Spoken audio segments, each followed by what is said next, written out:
everybody. I'm your host, Zachariah Ben Israel. Tonight I'm going to be talking about a different topic, but it's something for you guys to truly think about. The first on my docket would be like the Donald Trump with the welfare situation, a program they calls SNAP, and they trying to give out box dinners in a box and cut out welfare. And this company named Blue Apron, had an idea that they said they came up with. It's their own idea, but I'm gonna show you guys some video footage to show you that that's not necessarily the truth about, Donald Trump nor Blue Apron. Because a lot of people are going through famine around the world, and it got a lot to do with this country also. But a lot of us in this country don't look and see what's really going around us right now. They don't, And the reason why I'm saying that is because, it's a lot of homeless people right now throughout the whole United States. But since I'm in Los Angeles and been around the Bay Area, San Francisco and all that kind of stuff, it's just constantly growing. But people don't understand they doing this thing on purpose, because eventually when people out of work, crime gonna go up and the race war is gonna happen. So the ones at the top, they already know this and they plan it, So it's gonna be a true purging of poor people. So people better pay close attention, because it's gonna keep getting worse and worse. Because these people, they got all the money right now. The wicked at the top, and it's a biblical thing. So, because it's a mass awakening right now with the Israelites. And I know a lot of people don't want to talk about the Israelites or anything like that, but I'm letting you guys know right now, you're going to start hearing more and more things, negative things, because they're going to come after, because it's growing so fast. It's like a huge awakening. So it's time for us as, Israelite and people in general to wake up and see what's really going on. But whatever's going to happen is going to happen. It's prophecy. But I'm going to show you guys some videos about, the homeless and the idea they said they came up to with. I'm going to show you where they got the idea from, from Venezuela, And that's one of the richest countries in the world of oil. But those people over there right now in famine, because a lot of embargoes are put on that country because they want that oil. So, but we too busy being, entertained, sports, singing and all this kind of stuff, when a lot of people in this country also is suffering and living in the streets. Whole families and stuff like that. But you're really not getting that big attention of the media. But there's some media out there will show you some footage and news report, but it ain't going to be very long. It's very brief. And then the second thing is going to be on my docket is this guy named Jesse Lee Peterson. I know a lot of people probably heard of him and stuff like that. This guy, he's really is a self-hating person. He don't believe what he's saying. He's just making money off of it, and that's dangerous. On both sides. Cooning and bafooning, I'll call it. You can't believe half of the things he said, and a lot of time he have guests on his show, and they sit around and talk to him. He always go back talking about when he was a child. Things was better, this, that, and other, and but people really don't have the answer for what Jesse Lee Peterson is talking about. He had not met me yet, because the reason why he's saying what he's saying, he ain't telling you that they were segregated. He ain't telling you that when he was going to school that a black teacher was teaching him, showing him the ropes. They knew they had their enemies. So he'll make it like fuzzy wuzzy, like everybody was doing great. No, they wasn't. He's lying. I'm 51. He's older than me, but I know history better than he know it, you know. And the reason why I say that, because I study, you know what I mean? Because people don't understand, why is it slums and ghettos? Wherever you black folks and Latin folks, people of color, and poor white folks live, you know, but mainly it's brown people, people of pigment that the media harps on. But they don't tell you the whole truth. Reason why those areas become slums and ghettos. And well, let me give you a little history on that. If you guys think back like Flint, Michigan, Detroit and all that kind of stuff, when all the automobiles, big automobiles, plants and factory was in those areas, where did they put them in? They put them in the area was people of color. So it was a lot of jobs there. People would get up and they would go to work because they put the industry right in those areas where the former slaves at. Until one day they decide they want to be greedy and take the money and move the company offshore. And the government right in on it because they making money also. They can get cheaper labor across the, you know, the seas. Because you got to ask yourself a question, why would the government give them tax breaks when they take companies off the so-called American shore? Why would they do that?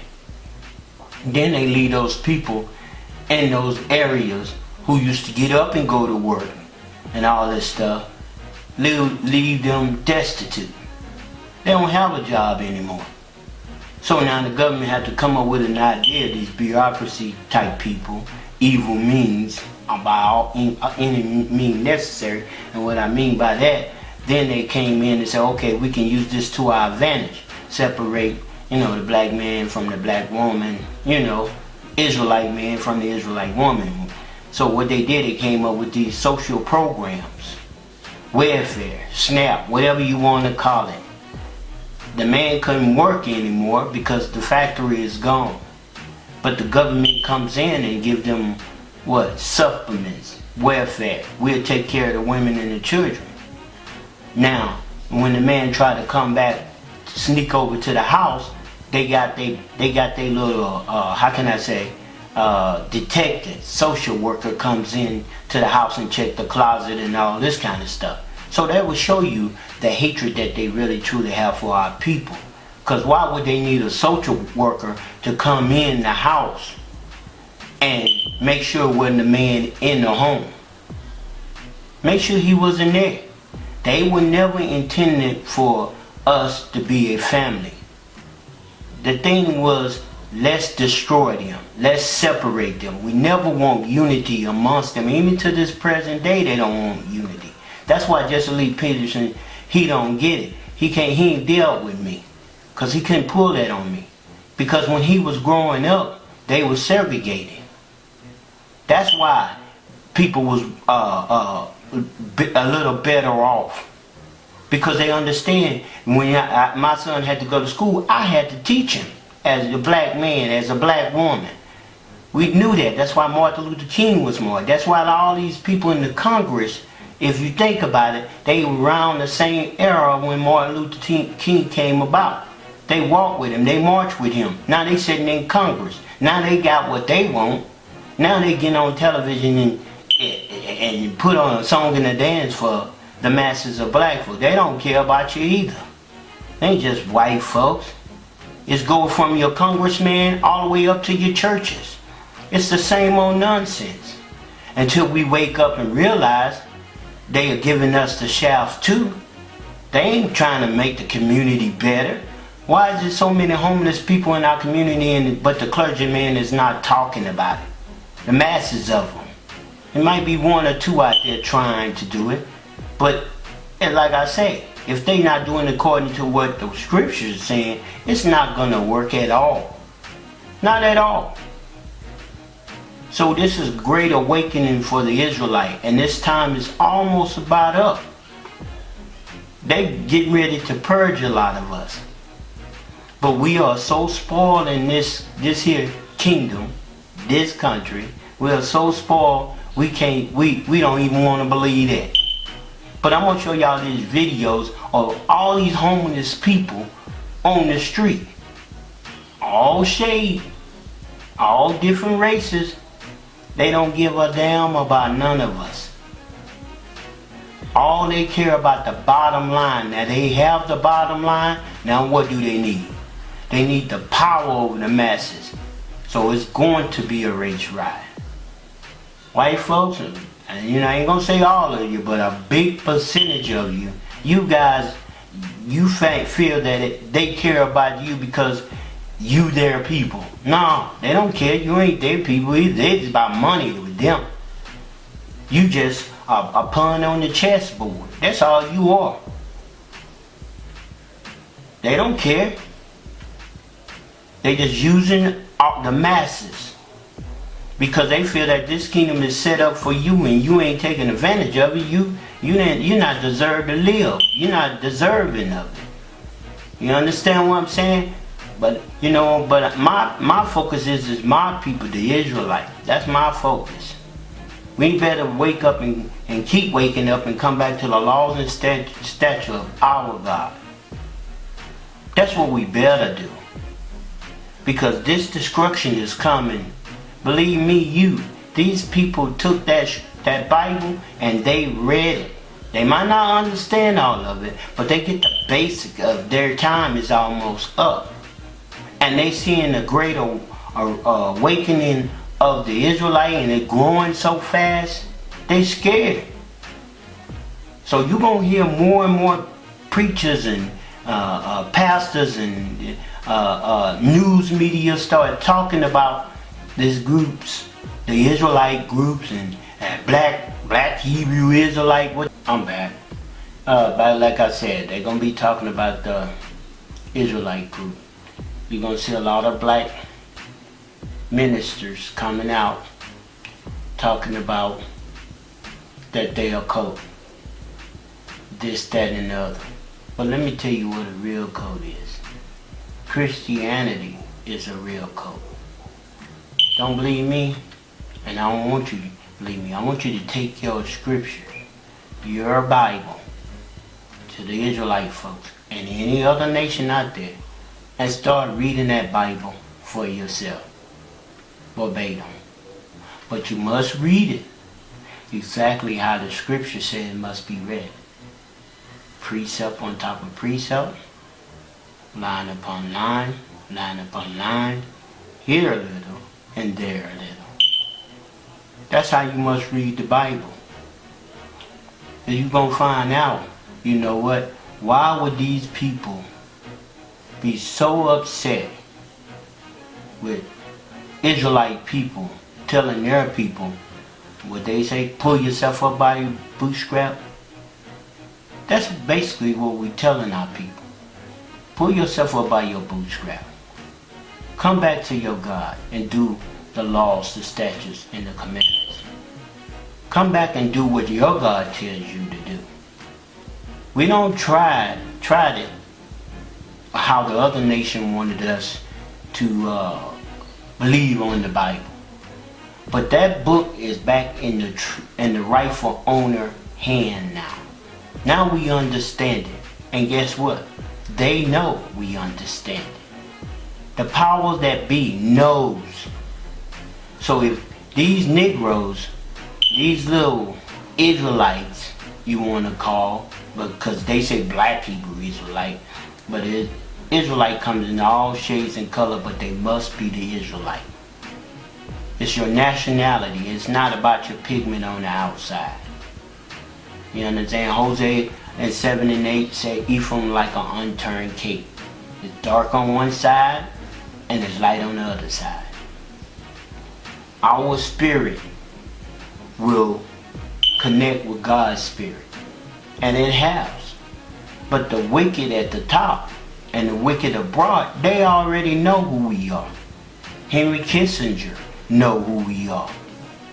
All the powers that be in that White House and around about, and even the fake Jews over in Israel, and that land ain't called Israel, that's Jerusalem. They even changed the name of the land. That's Jerusalem. It's on the same plate as Africa, so-called Africa. That land was not called Africa. That land was called Ham, Cush, Put, but they went and changed it. That's what happened. So what people are so afraid about this, about learning the truth, unless they're wicked. Everybody telling so-called black Latinos and Native Americans, stop complaining, stop whining. Well, guess what? We're not complaining nor whining. We're coming back to the laws, the statutes, and the commandment of God. Our God. Reason why we on the bottom, I don't blame white folks. I don't blame all the other nations. I blame ourselves. Because as long as we keep taking the medicine from the snake salesman and wonder why we dying and wonder why we pausing, you cannot blame them. You gotta blame yourself. How much longer you gonna keep taking that poison? How much longer you think they're gonna change? And they're not gonna change. I don't care how much people smile in your face. All you have to do and go to the history. Look at your history and look at their history. It's the same old stuff. It wasn't me, it was my forefather. It wasn't me. Okay, then you got an opportunity to change it. You got the opportunity to make it right.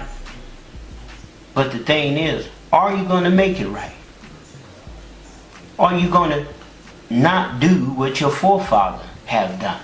I'm talking to all you nations, not just white folks and Arabs. I'm talking to all you nations. I'm talking to African. I'm talking to all you nations that have done this to God's people. That's what you're afraid of. Once you come into reality knowing, I'm talking about the ones at the bottom, not the ones at the top, because the ones at the top already know. But once you come out knowing that what your forefather, and you also play a role in it, doing to God's people, the Israelite, you believe it or not, you might not think we the Israelite, but we are the Israelites. And we know we are the Israelites. And they know we are the Israelites. The ones at the top. But the ones that comes and found out and you keep persisting doing what your forefathers do, is going to be hell to pay on the whole nation. All you nations out there. Because you guys doing God's people wrong. We are the only one will stand before a camera and say, I forgive you. Name me what other nation ever came before a camera and somebody done something to them and they said, I forgive you. Show it to me. We do it over and over and over again because we are God's people. We're going to do things just and right. But God, when Christ come back, it's not going to be a bed of roses. You better start going into your word. You better take that Bible, even if it's not yours. You get around a child of God, the children of Israel, they can show you. Because all nations going to get the new kingdom when it comes. But it's going to be changed around. I'm just going to tell you straight. The ones, that's what God tell you. The first should be last and the last should be first. So remember that. Change yourself. Make it right. Do the best you can. Do the very, very best you can. But Edom, it's not because of your color. It's not because somebody say you white. You're not white, you red. It's because you cover the faces of God. Judges. It's because of you covered up God's son. It's because of you covered up God. You gonna have hell to pay. And you continue with doing the same thing. You continue covering up God's people. You continue persecuting God's people. So it ain't about your color, it's your deeds. Around the world, your deeds. God going to deal with you. You know it, and I know it. Just like he dealt with us When we broke his laws, his statutes, and the commandments, he told us in Deuteronomy, the 28th chapter, verse 68, he told us that we would go into Egypt again on ship. He told us in Deuteronomy 47:48 that our sons and our daughters shall be given to another people. And he told us that we was going to be cursed in the city. He told us we was going to be cursed in the field. He told us we was going to be cursed in our stores. The basket. Why? Because we don't own anything. That's a curse. We are those people. We know who we are. Now, you out there who don't want to believe, and you want to, amongst our people, believe this Egyptology and all this stupid stuff, and you are African and you are Egyptians, you're silly. You better change. But I'm going to put it like this. God know you're going to change or not. Just like he know I'm going to change or not. I'm working to the best of my ability to get that kingdom and do what God tell me to do. His laws, his statutes, and commandments. Hey, I've been in Christianity 43 years of my life. So nobody can tell me nothing about Christianity. I don't been jumping the Holy Ghost they call it. That's not the Holy Ghost. It's time for us to make that change. It's time. Until then, I hope you guys enjoy these videos. I appreciate that you guys listen to my rant. But until next time, that Most High God keep you. Let the Most High God bless you. And let our Lord and Savior, Jesus Christ, protect us. And I say to you, all you out there, brothers and sisters, even my enemy, shalom. Instead of receive the cash, it lowers the cost to us because we can buy prices at wholesale whereas they have to buy it at retail. It also makes sure that they're getting nutritious food, so we're pretty excited about that. That's a tremendous cost savings. Oh, Donald Trump and his administration, boy. I tell you, each day is a new story, ain't it? Every time you wake up, it's some new stuff they done collaborated on and put together. Just something else to mess up everybody else's life. It's almost like Donald Trump is in his bed at 3 and 4 in the morning after he's finally done doing that Twitter thing. And he's kind of just like, what can I mess up today? What else can I mess up today? I just have such a good, you know what? Let's go after poor people again. Let's go after poor people again. Yeah. Call Sarah, tell her to do a press conference. We have an announcement. So, if you don't know, Donald Trump has a new proposed budget. It's like a $4.4 trillion budget. I'm not even going to talk about that figure because, you know, I could have swore this was the same party that was so conservative about we're spending too much money. Now you want to spend $4.4 trillion, and a lot of that money is going to some BS. But anyway, as a part of this budget, what they want to cut is they want to pretty much restructure how the SNAP program works. The SNAP program is pretty much the food stamp program. It helps 16 million families across the United States make sure that they have food on their table. And so what they're looking to do is, rather than have the food stamp program where it's pretty much like a voucher and it's pretty much you can get on like a, you know, like your card and everything like that, and you can go and shop at your leisure for what it is that you need to feed your family or feed yourself. Instead, they're going to go the whole Blue Apron method, and you'll get boxes that are shipped to your house monthly, and it'll give you all that you need to eat as far as the non-perishable items. Now, in this box, there's not going to be fruits and vegetables and you know, produce, because that would go bad. So I'm wondering if there would still be a voucher for produce, and maybe the box is just going to be the non-perishable items. But my issue with that is, when you're buying groceries, the stuff that costs the most are the non-perishable items, the produce, the meats, the dairies. That's where all the money, the milk, that's where all the money goes into. You know, buying a little stovetop box of stuffing and mashed potatoes, that's pocket change. And so really, it's almost like you would end up spending more money doing this little box program and still trying to counterbalance, you know, the other money that would go to paying for produce. Like, I feel like that makes absolutely no sense.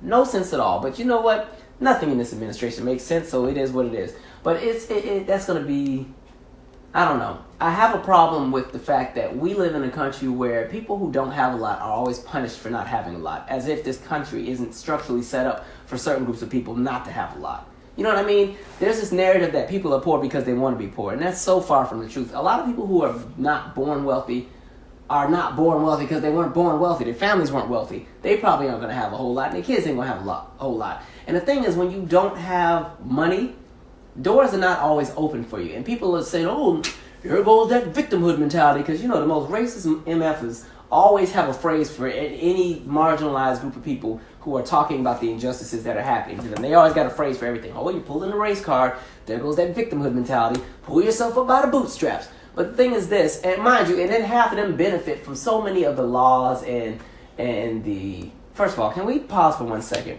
When you look at the origin of why certain groups of people in this country have what they have, there were so many laws and ordinances and clauses that set America up to be in a position that it is today, where you have groups of people who benefited from things like the GI Bill, where, you know, if you were a white person in the military, you got so much money for, you know, to get approval for loans, to get housing. However, if you were a black person in the military, you did not qualify for that same program, even though you took the same bullet that your white neighbor took. You know, stuff like that. And the redlining, and people weren't allowed to live in certain parts of town, and then people couldn't get approved. Like, it's just so many laws. And, like, I'm going to save it for the podcast. I'm going to do that when I get the podcast launched. Like, literally, I can pull up a good 30, 40, 50 different clauses and laws specifically that were created to keep certain groups of people from having anything, that specifically made sure that certain groups of people would always be poor. Like, it's crazy when you read about the laws that were in place and some that are still in place. Like, everything that, especially in the early 1900s, a lot of those laws that were set up currently have everything the way it is now. But going back to my main point, I just find it jacked up that people who don't have a lot are always constantly punished, and they have to receive the punitive enforcement for being in a position that they're in. It's like, you know, and that's the society that we currently live in. And I'm tired of people who constantly judge people who don't have everything, because the main ones always talking, oh, well, you know, blah, blah, blah, blah. I'm in the grocery store, my tax dollars are paying for them to eat, and they're at the grocery store buying lobster tail. My question is, why is that if somebody doesn't have a whole lot, they got to eat the shitty food? Why they can't have a nice meal too? You know, think about it. If you work in 2 or 3 jobs because they don't pay enough, and you got to be at 2 or 3 jobs that absolutely suck, you get talked down to all day by some supervisor that isn't even smarter than you. They just had a better deck of cards of life to play with, and so they got, you know, anyway, you got to go to these crappy jobs. Then you finally get home, you got to feed them little loud-ass kids that's running around, don't know how to sit down, don't know how to be quiet, everything like that. Help the kids with their homework. Maybe you're in night school trying to get yourself together. Hell, go on and get you some lobster tail. You done worked real hard. Get you some lobster tail because you earned it. But people are so gung-ho about my tax dollars are paying for you to have this. And I think that's a mentality where people need to humble the fuck down. Because first of all, if you want to talk about how much of your tax dollars goes to pay for something like the SNAP program, can we break down the current U.S. budget? 6% of the United States budget goes to different programs like HUD and welfare and SNAP. But when you really break down everything, only 1% of our national budget goes to the SNAP program. 1% of the national budget goes to making sure that people can eat and that people have food on the table, all right? Now, I'm not going to talk about the 2/3 that go to making sure that we keep blowing up these little kids that are sleeping in their bed in the Middle East. Y'all don't have a problem with that. You sleep good knowing that your tax dollars are going to bomb somebody's little school over in Kuwait, or, well, I guess that's an ally, over in Pakistan or wherever. You know, you don't mind letting the bombs go and blow up all these random people over in East Africa. You don't mind that. You sleep good knowing that mess is going on. But it pisses you off that your $36 a year goes to making sure that somebody eats, because that's how much of your tax dollars are going to the SNAP program annually if you're making $50,000 a year. $36, okay? $36 is just a date at the movies, okay? That's 2 tickets, and if you're like me and you're still using your college ID to get in the movie theater because you still look the same from 10 years ago, 2 tickets, 1 popcorn to share, and 2 small sodas. That's 1 date at the movies. That little trip that you missed out on 1 date at the movies, that's what's going to make sure that somebody else gets to eat. You know, why is that bothering you? Like, my thing is this. I don't mind some of my tax dollars going to help other people. Hell, $36 here. Go eat your heart out. Like, I don't understand why so many people are so gung-ho about certain things like that. You know, 6% of our budget's only going to education. That's not a whole lot. But again, you guys don't mind letting a whole bunch of money go to overfunding the military. Trump wants to have a whole parade specifically for the military. And when you think of the millions that's going to cost, that's pretty much half of the SNAP budget right there. But y'all want to have a military parade with tanks, and y'all want to march and come out with the trumpets and America. All, you know, you don't mind tax dollars going to that BS. You don't mind your tax dollars going, $20 billion going to a wall. I'm like, are y'all serious? If people want to get in this country, they're going to get in here whether there's a wall or not. All right? When people are determined, they're going to get to what it is they want to be or where they want to be. Just, are you serious? You know what I mean? Just like, get it together. And these are supposed to be evangelical Christians. I'm just like, you know what? The universe has a way of balancing things out. Things are always balanced out in the end. So, you know, when it's all said and done and y'all got to go talk to Jesus about all the shit that you did on this planet, y'all have fun. I'm going to be watching on the sidelines, just watching. Yep, Jesus, he was the one that said black people didn't need to be getting no free college. That was him right there. And he was the one that said that women and everything, they didn't need money for contraceptives and stuff like that. That's what he said, God. Yep, This was the one who voted to close all the schools in the inner city. And yeah, that one right there, Jesus. Yeah, Go ahead, push the button. You want me to push the button so they can drop? Okay. Like, I just think people need to humble down. You know what I mean? You shouldn't be in a position to be so worried about what other people don't have that it pisses you off when they get a little piece of something. You know what I mean? And the thing is, I really thought that after like 2008, a lot of people would have got really humble. Because a lot of the main people before 2008 who were talking all to pull yourself up out of bootstraps and stuff, you know, when that recession hit and they lost them pensions and 401ks and a lot of them tried to pull the money out of the stock market or pull out their 401k and forgot all about the 59.5 rule. So then half the 401k was automatically penalized and then you started to pay taxes on it and everything like that. Listen, they were the first ones jumping out of windows. You know what I mean? Like, as soon as the thought, and just to have to even fathom the idea of not having a whole lot, they couldn't even process it. They jumping out of windows. And jumping head first, too. They were making sure gravity did its job. No remnants of survival. Absolutely not. Head first. You know what I mean? But then, those are the same people who have the most to say about people who don't have anything. And they think that the reason that people are poor is because they're lazy or they don't have any drive. Oh, they're rigging the system. They got a story for everything. Mind you, they were born into privilege or they were born into something where their parents already had something, so they just pass it off on to them. But, it's absolutely terrible. And the part that's going to get me, apparently with this delivery, the deliveries are going to come. You're going to get your delivery once a month, where it's the blue apron box with the mashed potatoes and stuffing. And so for sure, them deliveries are going to be so delayed when it comes to the areas where black people live at. The shipments ain't even going to be coming in, okay? The plane that was supposed to go to Detroit crashed. The train that was supposed to get to Atlanta was canceled. One, it's Atlanta, so ain't nothing going over there. Too many black people over there. Baltimore, that one. Is the train, the bus crashed. Because, of course, one of the things with this whole budget deal, he wants to also make, like, the parkways be privately funded rather than the state and federal government paying for it. So, of course, it's going to be potholes galore over there. So the bus is going to be crashing or the truck's going to be crashing with all the food in it. And then, they're going to still send Sarah Huckabee Sanders do that press conference and lie to the American people. I don't know what you're talking about. They all got their food. And the more she lies, the higher this eyebrow right here goes. I don't know if y'all noticed, but every time you watch her, this eyebrow right here is so high. It's like going to the back. Like, it doesn't want to be on TV. Like, the eyebrow knows that she's saying some bullshit, and it doesn't want to be on TV. So it's like moving up, and eventually it's going to be on the back of her head, so it don't got to be seen. But it's like the more she lies, the higher that eyebrow goes. And she'll be on there talking about, I don't know what you're talking about. Detroit got their food. Baltimore got their food. Atlanta got their food. It's up to them what they do with it. You use it to your discretion. If your shipment didn't come in, you wait till the next month. You ask your neighbor. Like, I can just see the nonsense they're going to say. And the group that really is going to suffer, but I almost don't even feel bad for, working class white Americans. Because, they're the biggest recipients of the SNAP program. They're the biggest ones taking the biggest chunk out of the food stamp program. But they were also the ones who really came in droves to vote for Trump. And don't be fooled, because there was a whole lot of white-collar wealthy people that voted for Trump as well. But what gets me is that poor blue-collar working-class white American that broke their necks because they loved what Trump was saying about the Mexicans and the Muslims and the black people this, and you didn't stand for the national anthem, we're going to drain the swamp and crooked Hillary and blah, blah, blah, blah. They loved all that crap and voted for it. Now y'all about to be hungry. Now y'all got to eat off faith and hope. You're going to be hungry. And don't knock on my door, because I'm not, listen, because my thing is this, once again, everybody else who's in the same financial predicament as you has to be collateral to your BS because y'all voted on racism and xenophobia and Islamophobia and everything else evil. And again, because apparently y'all are evangelicals, but like I said, y'all have no problem going over and blowing up little kids over in the Middle East. You have no problem doing that. No problem blowing up people in East Africa. You know what I mean? No problem taking it and doing whatever it is you did to the people in Haiti. No problem with that at all. Sleeping good at night. Sleep under nice warm place. Knocked out. Meanwhile, 10,000 miles across the water, everybody getting blown up, and you sleeping good. No problem with that. But then y'all felt some kind of way about, certain groups of people in this country having something, and you just had to vote and make sure, Trump, he's going to change that. He's going to really straighten them out. And now you straight and hungry, starving. It's going to be a mess if y'all shipment don't come in. I tell you, when I tell you this is the party of nope, this is really the administration of nope. It's just like, hey, I'm a high school student. I just graduated. I have a 4.0, perfect SAT score, but I need $2,000 for my tuition. I just need $2,000. Is there a Pell Grant? Nope. Canceled. We cutting that. I'm a bartender. I'm pregnant. I don't have the best health care. Am I going to get adequate health care so I can have a healthy delivery? Nope. Do that shit in the bathtub. Just, hot mess.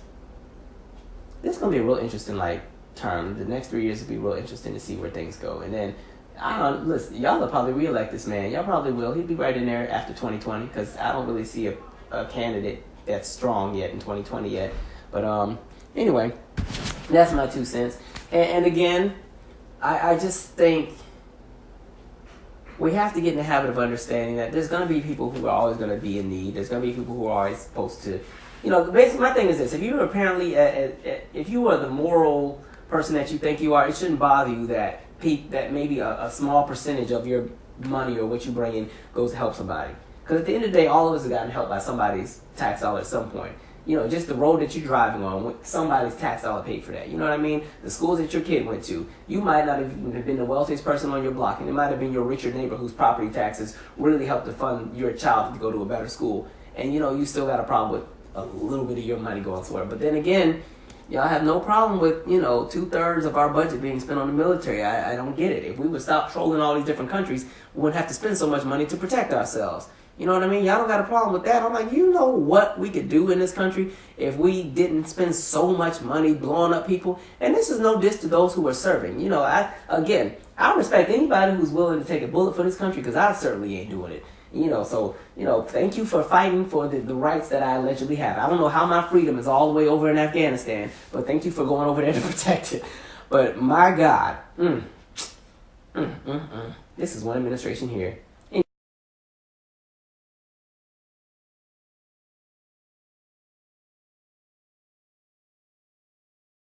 On the slopes of Caracas' slums, something is cropping up.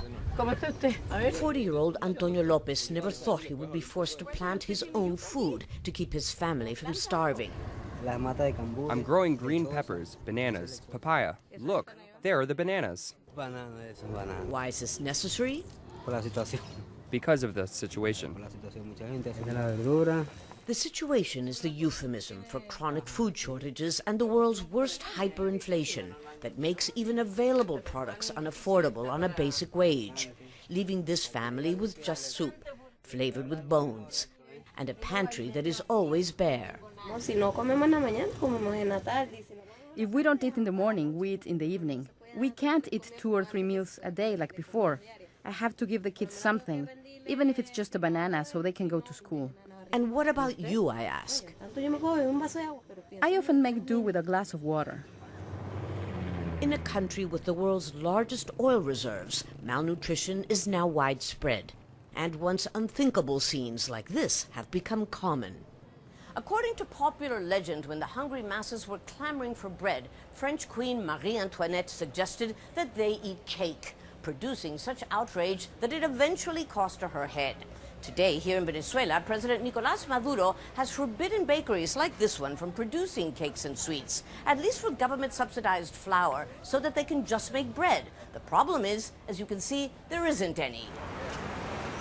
When there is, people have to queue for hours. Almost everyone we speak to says they've lost weight, including many of the 20% of Venezuela's poorest who qualify for the government-subsidized food box called CLAP.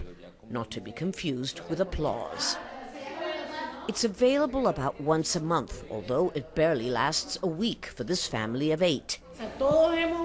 There aren't obese people here anymore. We are all on the Maduro diet, as we call it. It's sad, but true. At a pro-government demonstration, we met General Nerio Galvan of the People's Guard, which supports state social programs. He insists there's plenty to eat. You can always find fruits and vegetables. What's scarce are products sold by multinationals that have made people think that if they don't consume their products, they'll die. And many are. Infant and maternal mortality have risen dramatically, and anemia, according to one recent report, now impacts 62% of Venezuelans because of a low-protein diet. A humanitarian crisis that is impacting especially children like these, who are playing at baking a chocolate cake that for them is indeed now a fantasy. Lucia Newman, Al Jazeera, Caracas.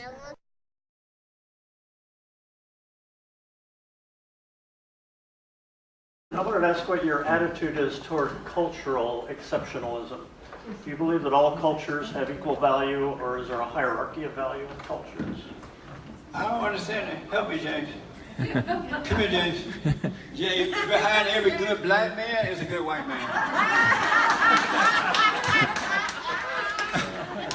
James can break it down for me. He's my intellectual help. So, like, there's the American culture, traditional American culture. Right. And then there's the Mexican culture. Oh. And then there's the Muslim culture. No, our culture is better than any other. We're the number one. And speaking of that, you know, I was driving downtown from West LA to downtown Los Angeles, right? And so I'm driving down Olympic, and all of a sudden I found myself in Koreatown. I thought I had left the country. And then I'm driving down a little further, and I'm in Mexico. I'm like, did I leave the country? And so I don't like that. When I become president, if you want to come to my country, you can't bring that with you. You have to leave your culture back there. You know what I'm saying? And then if you want that culture so badly, go back home and be a part of that. But you can't come to my house and redesign my house. You know what I'm saying? That's so crazy to me. So no, I don't want to, we're the best. That's why everybody's trying to come here. We're free, we're clean, we're of God, you know, we have jobs, we respect one another except for the liberals. And ours is the best, man. We're a Judeo-Christian nation, we are the best. I don't accept all that stuff. You go down Crenshaw, you're in Africa. What am I doing in Africa? Just because I drove down Dr. King Boulevard, you know? No, I don't like that at all. Thank you for that. I want my America. My uncle get mad at me. He's like, why are you calling Yo America? I'm like, because I was born here. It's not Yo America, but it is my America. I'm not from Africa. If I went to Africa, I would be scared in Africa. I wouldn't feel at home in Africa. I feel at home here because I was born here. So I like my culture.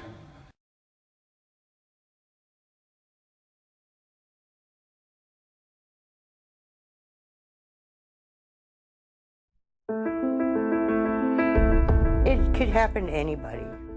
It could happen to anybody. And it's just hard. Homeless in the Bay Area. A lot of people are one incident, one accident, one job loss away from the exact same situation. Tens of thousands of people living on the streets. Somebody comes every day. New person. Every day. Families staying in cars, in shelters, struggling to get their children to school. There's a mixture of looks you get, but a lot of it is people just look disgusted. Those who served our country living in a tent on concrete sidewalks. It's bad. Because they come by, like I said, at 2:30 this morning. Get up. And if you don't get up, we got calling the police. And now, a new face of homelessness. Victims of the Bay Area housing crisis borrowing cars or sleeping on a couch. Be sleeping under a bridge or on a field or on a sidewalk somewhere. Is there a solution? What we are doing now is clearly not working. Lawmakers, cities, counties struggling to find answers. Homeless residents are in our city, and we can either choose to leave them outside in our parks, streets, or in our creeks, or we can house them. The widespread issue in our faces. We're trying to be compassionate and measured. I want to help homeless people, but not this way. Put them at the fairgrounds, put them anywhere. Politicians, business leaders, and residents of the Bay Area agree. Something needs to be done to help the homeless.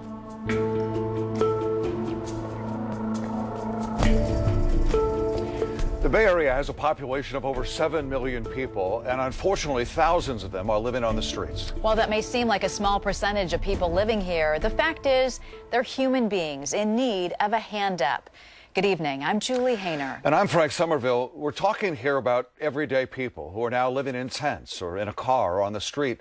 And there are lots of reasons why they ended up there. Sometimes it's the loss of the job, or a medical issue, or a drug problem, or trouble with the law. Many people say even with a steady job and a roof over their head and living paycheck to paycheck, one misstep away from the same fate. So tonight what we're going to do is try to shed a little light on the issue and hopefully open up a dialogue that will lead to possible solutions. Recently, I spent some time just down the road from our station here in Oakland at a tent city underneath a freeway.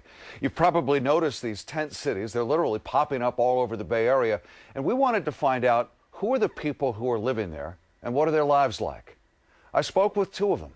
They talked about the huge rats they deal with, the noise, how they go to the bathroom, and when was the last time they were actually able to take a real shower.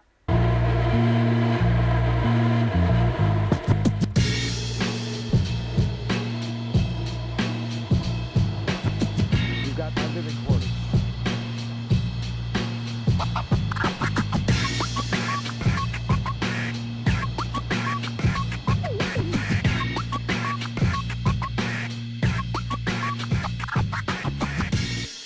Do you mind if I ask what is it like being out here? It can be kind of violent, maybe at times when disagreements happen with people from different walks of life who may not be as diplomatic as you.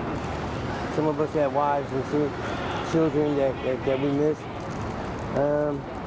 It's never boring. It's never boring. If you're bored, I don't know what to tell you. I'm never bored.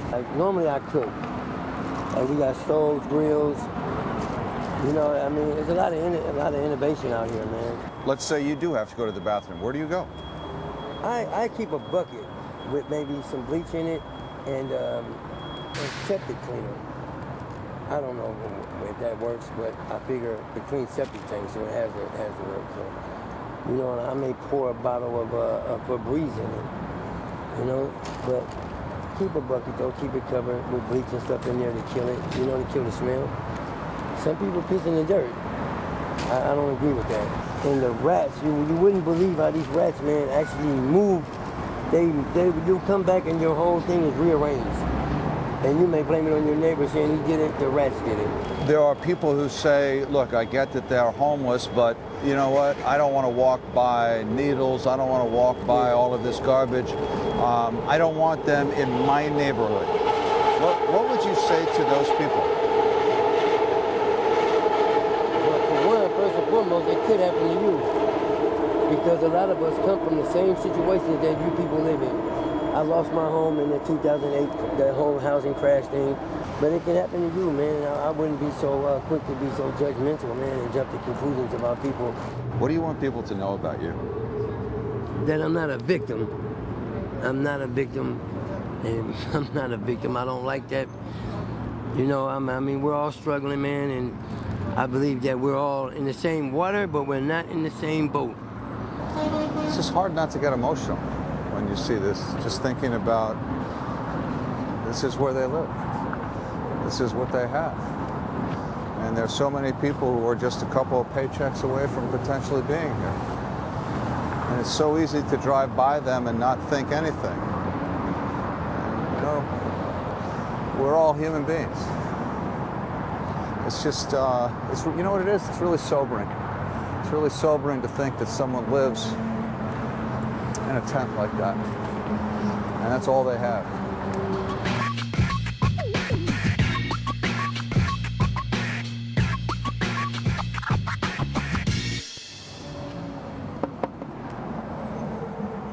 Hey, when you say you can't deal with Caltrans people, what do you mean by that? Because they kick you out?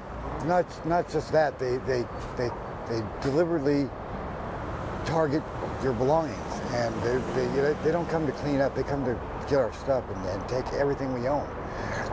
They hope that if they take everything we own, we'll leave. Well, the majority of us, we've got nowhere else to go. Oakland's my home. I've been here for 35 years. I haven't been homeless the whole time. I was a taxpayer, I was a homeowner, I was a business owner. You know, I ran a business with my father for 19 years, right downtown. It's hard, it's rough, and I'm a mechanic, and living out here on the streets, all my stuff is subject to being stolen. And anytime I leave my camp, it's an open game. That's why I put up the little fence that I scrounged up. I scrounged up some pallets and put it together, and it's just a deterrent. If they really wanted something that was in here, all they have to do is jump over. Let me just ask you point blank. When was the last time you took a shower? When was the last time you were able to take a shower? 3 weeks. 3 weeks? 3 weeks. No shower facilities available to us. There are, but they're nasty, or you get your stuff stolen. One of the hard things to do out here is stay clean. We have no bathroom facilities. We have no running water. We have to get water from faucets and then cart it back to our camps. That's what the 5-gallon buckets. And then we try to wash up as much as we can. One of the things that I notice as I'm talking to you is how noisy it is. You've got BART going by, you've got trucks going by. How do you deal with that? I try not to pay attention to it, but it's hard. It's been hard on me, mentally, psychologically, physically, because living under the overpass, you get a lot of road dust under here. And it's not really good healthy, it's not very healthy. All you have to do is give us a big property with a fence around it. We'll tarp off the fence, we'll put campsites in there, we'll police it ourselves, give us a couple of dumpsters, give us some porta potties. You got the trash problem dealt with, you got the human waste problem dealt with. We're everywhere. We're all over the place. I don't know what our numbers are right now, but they're growing, and they're growing fast. I mean, I was the only one here on this block 4 years ago. 4 years ago, I was all by myself, right here, all by myself. Once you're in the homeless rut, it is hard as hell to get out of it. The latest count found nearly 30,000 homeless people living in the Bay Area. That's roughly the same number of people who live in the city of Burlingame. These numbers are calculated from a one-night all-out blitz where thousands of volunteers and homeless advocates hit the streets to count the homeless population. The count happens every 2 years. The most recent count happened in January of this year. The homeless aren't just spread along urban skid rows, sleeping in alleys and begging for spare change. Homeless people are, of course, in Oakland, San Jose, and San Francisco, but they're also in the suburbs, in small towns, along residential streets, and their numbers are increasing. In East Contra Costa County, for example, the number of people living without permanent housing was up by 33% between 2015 and 2017. Slightly more than half of those people live in the community of Antioch. The news about homelessness in large cities, sadly, is not promising either. Alameda County's homeless population spiked roughly 40% between the point-in-time counts. Half of that county's homeless live in Oakland. A possible reason for that? Median rents were up by 25% since 2015. But at the same time, median household incomes were up by just 5%. Head south to Silicon Valley. In Santa Clara County, homelessness rose 13% over the past 2 years. More shocking was the drastic increase in the number of homeless youth. That number ballooned by a whopping 286%. There are now more than 3,500 homeless young people living in that county. San Francisco is where homelessness may be the most visible. They have 7,500 people living on the streets. But they're no longer just clustered in the city's downtown area. Some residential neighborhoods saw a drastic jump in those without a home. In the Richmond district, for example, the number of homeless people doubled from 2015 to 2017. Other areas saw a threefold increase. Those are the numbers, but why are they so extreme in the Bay Area? I sat down with UC Berkeley professor Sam Davis, an expert who's been studying homelessness in the Bay Area for years. And he's currently serving on a board with Berkeley Mayor Jesse Arreguin, looking at ways to address the problem. Professor Davis says when it comes to homeless, affordable housing is our biggest issue. Housing.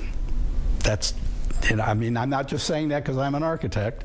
That's the answer. We just need more housing. And we need housing that's befitting of the various populations, as we mentioned, and that they can afford. I moved here 20 years ago, and I don't remember seeing the homeless encampments, the tent cities that I'm seeing now. I mean, some of them are sprawling now. They're taking up entire city blocks. What's changed or what's creating this? Where are they coming from? Well, I don't know that they're coming from afar. I think the data show that most of the people that have become homeless were in the county, living in the county before they became homeless. I think in Alameda County that figures 80 or 82% of the people counted last year were already in the county living here before they became homeless. Are we seeing more families? Are we seeing more different kinds of homeless faces? Yes, we're definitely seeing more families. We're seeing more families with young children, which is really tragic, but not just for the health issues that surround that, but also for education issues. So yeah, I think the home, if again, I'd have to look back at the data, but I would think that I'm quite sure that the population of homeless families with young children is growing and is a pretty large portion of the overall homeless population. And if you'd like to hear more of our conversation, the full video is posted on our website at ktvu.com. We've set up a special section on homelessness dedicated to this important issue. The fact is that all over the Bay Area, there are so many people affected, and some of the most vulnerable are families who are out on the streets. Every morning we walk about 10 blocks just to get to the bus to take him to school. He shouldn't have to worry about where are we going to stay tonight, you know? Coming up, we'll have more on this family's incredible journey. Plus, what is it about the Bay Area that some would say lends itself to a growing homeless population? We'll explore the different factors that one former mayor says are definitely part of the problem. Tonight's special on homelessness in the Bay Area continues right after this break.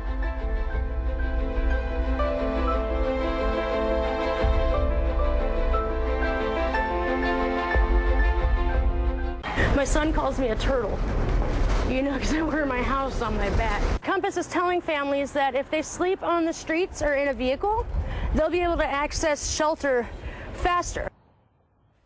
That is the harsh reality. Families learning if they move to the streets, the possibility of permanent housing may come sooner than just getting by in a shelter. City officials say there are now more than 3,000 homeless children in San Francisco. Many of those kids wind up missing school, lacking proper nutrition, and experiencing exhaustion from sleep loss and stress. We recently spent a day with one homeless family in San Francisco and saw firsthand the struggles they're facing. KTVU's Tara Moriarty has their story. It's 6:45 a.m. at the First Friendship Shelter in San Francisco. Families trickle out, including Meadow Sylvester, her husband Aaron Burrows, and their 8-year-old son, AJ. It really seems like, to me, that poor is the new thing to be prejudiced against. The three sleep on a mat together, AJ in the middle, in a room filled with about 50 other homeless people. Many people snore. I hear this pretty much all that. Every morning, the three pack up and leave at 7 o'clock. That's when all the families are forced out, only allowed back later in the afternoon. Every morning we walk about 10 blocks just to get to the bus to take him to school. First stop, a market and Pete's Coffee. Meadow, how are you doing? Here. I'm all right. Thank you. Have a great day. After dipping into the bank account, Meadow learns they only have $140 left for the rest of the month, and it's only the 12th. You want some milk or some water to go with that? Yes, please. The family lives off Meadow's disability and Aaron's state welfare checks, which total $1,500 a month. The Burrows say a long and drawn-out landlord dispute, coupled with skyrocketing rents, forced them out of their Bayview apartment. There's a mixture of looks you get, but a lot of it is people just look disgusted. Aaron suffers from social anxiety disorder. Meadow has spina bifida and PTSD. Both are recovering heroin addicts. Every morning, they wash up in the market restroom. Come here. The hygienes are right here. This is all our shower stuff. They only get a shower once a week at the shelter. Save water. While Aaron must leave for a doctor appointment, Bye. Love you too. Meadow walks 6 more city blocks and catches a bus to AJ's school. AJ is acutely aware of his situation. Lately, he's been having trouble at school. He frequently gets sick and doesn't sleep well at the shelter full of crying babies and snoring adults. Love you. I'll see you at school. His teachers say AJ winds up sleeping most days on this cot set up in the school's main office. Is CPS going to take me away? He's scared for me to leave him at school, that I might not come back. The family has been trying for 5 months to get into a shelter where they can have their own room and work toward more permanent housing. Compass is telling families that if they sleep on the streets or in a vehicle, they'll be able to access shelter faster. There are at least 7,500 homeless people in San Francisco, 3,200 of them children. That's according to the family homelessness program Compass, which says it received calls from 5,200 Bay Area families last year looking for shelter service. And that's only a fraction of the actual number, they say. It's like I go to these appointments, I fill out these applications, and it's so depressing. The boroughs lost their Section 8 voucher, so finding a new home on $1,500 a month is nearly impossible. And the rents range now for like a 2-bedroom, it could be an average of like $4,800. It's really a miracle that families kind of survive the day-to-day grind. Officials here say the borough's best bet is to find permanent supportive housing where there is on-site support and rent is adjusted based on income. But the likelihood that she might find a unit in San Francisco is slim. With no family to help them, they say they'll continue to muddle their way through the system, get jobs, get off the streets, and into a home. You shouldn't have to worry about where are we going to stay tonight, you know? If anything, for AJ. Yes, I made a mistake or whatever, and I've tried to rectify the situation, but I'm just still being punished. My whole family is. In San Francisco, Tara Moriarty, KTVU, Fox 2 News. In the past month since we spoke to the family, Aaron, Meadow, and AJ have bought an RV that they're now living in. They tell us it's a way that they can prove to the homeless advocacy group Compass that they're ready to move into permanent housing. We'll keep in touch with them and keep you updated on their journey as well. Whether it's San Francisco, the East Bay, or in the South Bay, homeless encampments and tent cities are more visible than ever before. And while the problem needs to be addressed, frustrations can boil over. It's really hard for people who live in neighborhoods where they walk out the door and, you know, there's needles, people don't have a place to go to the bathroom, it's scary for their kids. And as those encampments, homeless encampments, expand, many business owners say it's impacting their bottom line. They've taken over everything, and we're concerned about the safety of our employees. More on that and other issues coming up on this KTVU special, Concern or Crisis.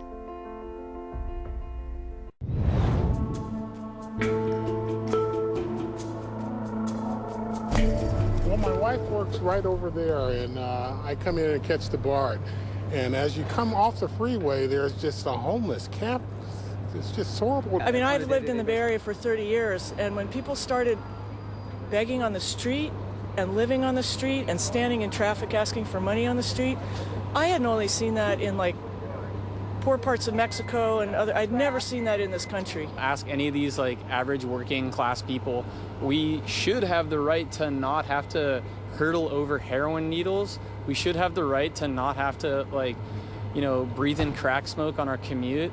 And that's the problem that I can't solve. It's very sad. It's sad because you see not just individuals, you see entire families homeless with not too much hope at all.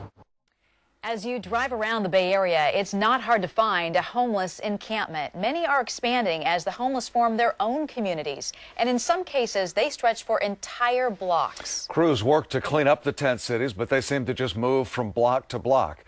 Recently, the city of Oakland took action, cleaning up trash outside of businesses, but pretty much as soon as the trash is gone, it just starts piling up again.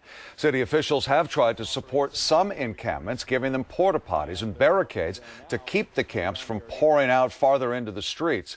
Some think doing that is a more humane and healthy option for dealing with the homeless. A recent UC Berkeley study found that moving the homeless from one space to another may not be cost effective. So what's the answer? It's a problem that faces communities in many cities around the Bay Area. Officials say in March they found more than 100 encampments lining the streets of Oakland. So why the Bay Area? Why are there so many homeless people here? Is it the weather? Is it our culture? There are some who say that has something to do with it. Former San Francisco Mayor Willie Brown talked to us recently on the culture. Here's what he told us. They are in other locations, and there's no doubt people tell them exactly how much better off you are if you are in need in San Francisco versus some other place. And so they will migrate to San Francisco for that purpose. And we are a very generous city. It is a complex issue. While some point to the culture here, UC Berkeley professor Sam Davis, who's been studying the homeless problem for years, pointed to several different factors. I don't actually think the culture is contributing in a major way. I think it's more about economics and about jobs and about mental health support. And I think that it's just been exacerbated by the rising rents and other costs in the Bay Area. And I don't know that there's actually been an explosion. I'd have to look back at the numbers over the last couple of years. I just think it's a lot more visible. I think the encampments is somewhat of a new phenomenon. People did live on the streets, but not aggregated in groups like they seem to have been in the last year or so. All of the homeless encampments seem to continue getting bigger, and many business owners and employees work next to or right across from these tent cities. And they have legitimate concerns. KTVU's Frank Malicote talked to people on both sides of the issue. They are tucked under countless miles of Oakland BART track, tent cities, where a year ago there was one, now dozens have sprung up. Blocks from City Hall, entire street corners have been swallowed up, where laundry, garbage, and commerce now mingle as one. Industrial areas like here in West Oakland have become shanty towns with a flea market flair. This is bottom. You under a bridge in a tent. Some are here because of drug use, others are here because of mental illness or finances. Whatever the case, the word is out. Oakland is quickly becoming a refuge for the homeless. She sits here, man, this is my sleeping bag right here, I just rolled it out.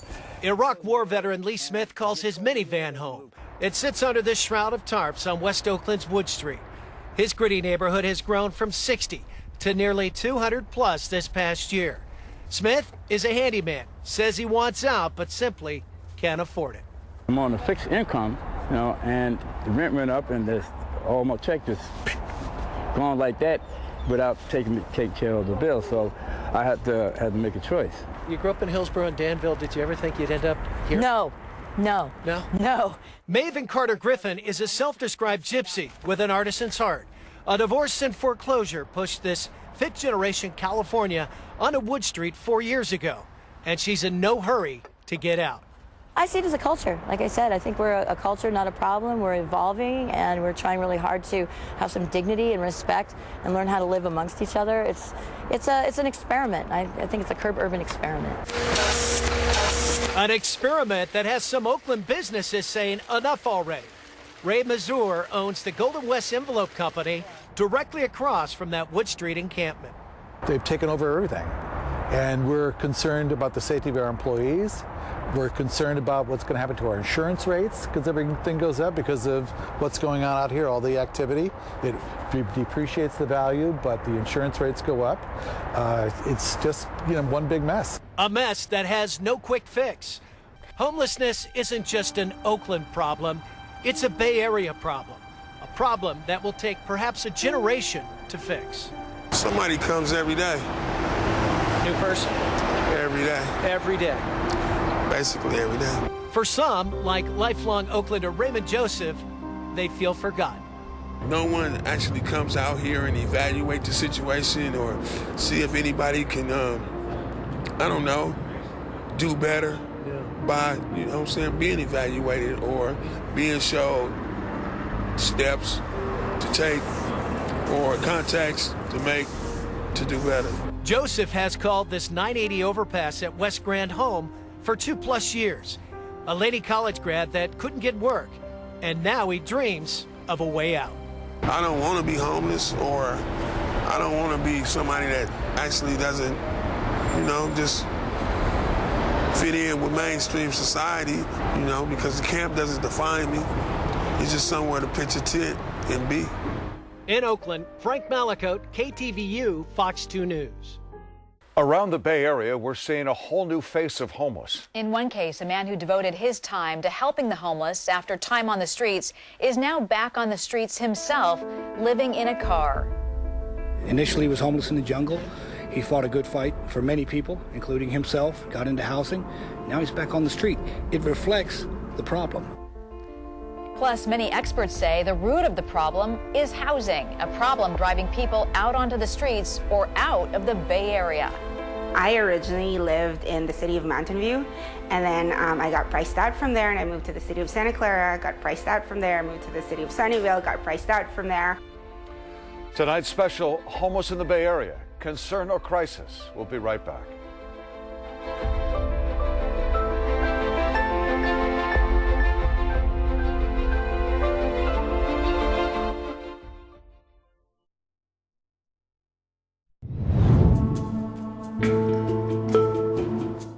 Homelessness is a problem not just limited to the Bay Area. In the Pacific Northwest, homelessness in Seattle rose 10% over the past 2 years.